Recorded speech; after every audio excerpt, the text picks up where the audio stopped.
remote control na rayuwarmu, wannan remote ɗin na a yi dama yana hannunka, ko a yi hagu yana hannunka, ko kuma a'a in samu yana hannunka, ko in rasa yana hannunka, ko a ji daɗi yana hannunka, ko rashin jin daɗi yana hannunka. Sauraka inna lillahi, ba mu da tsimi, ba mu da dabara, ba mu da ƙarfi sai da kai da mu ya Allah.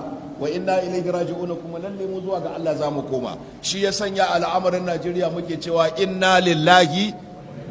In ba haka mala a ce kuna da shugaban kasa bai iya kalmar shahada ba, kuna da shugaban kasa bai iya sallama ba, kuna da shugaban kasa komai na addini bai iya ba,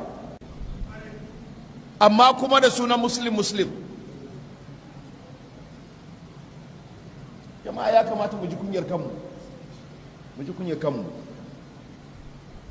sallama bai iya ba, kuma duniya ta gani, ba wai wani